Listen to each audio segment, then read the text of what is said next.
అంతే, మనకి న్యాయంగా చెప్పట్లేదు. అయ్యా ఇది క్లియర్గా కాలిపోయిందో తేల్చినాడో ఇది అని చెప్పట్లే.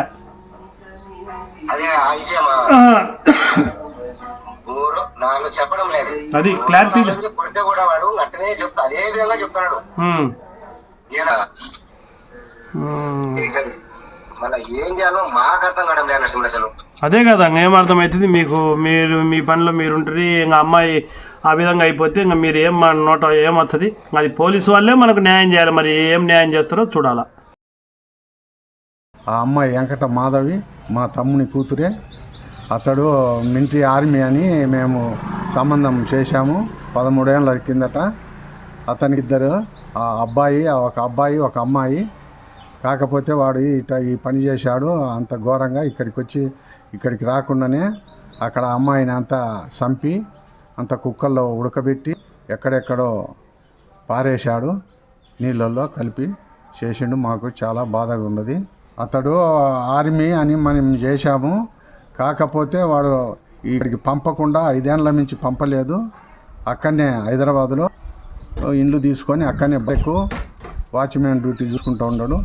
ఏదో మంచోడు లేని మేము చేసి ఇచ్చినందుకు ఈ పని చేసినాడు. ఆ పాప మా ముందే పుట్టింది, మా ముందే పెరిగి మంచి అల్లారి ముద్దుగా పెంచుకున్నాము. అటోనికి ఇచ్చి అది ఇట్లా చేశాడు. వాడిని కఠినమైన శిక్ష చాలదు, అది కూడా మంచి శిక్ష చేయాలని కోరుతున్నాము.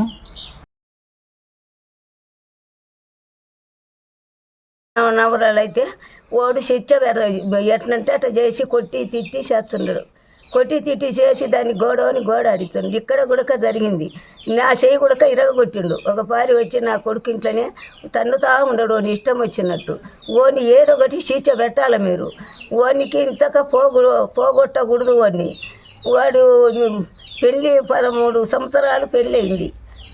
13 సంవత్సరాలు పెళ్ళయి ఓని ఎట్టనంటే అట్ట మాట్లాడి తన్నడం చెయ్యడం కొట్టడం తిట్టడం అందరూ వాళ్ళ ఆడబిడ్డ గుడక ఓని అక్క గుడక అందరూ ఈ రకంగా చేసిండ్రు.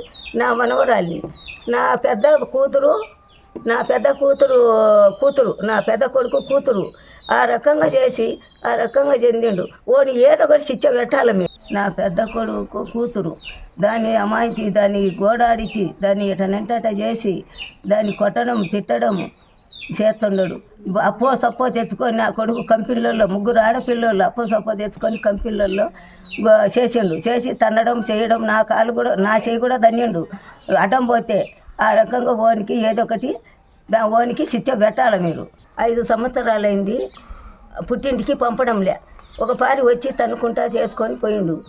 మళ్ళీ పారి పిల్లలను అక్క కాడ వదిలిపెట్టి ఓడిపోయి దాన్ని 12:30 ఇంట్లోకి పోయి మరణం చేసిండు.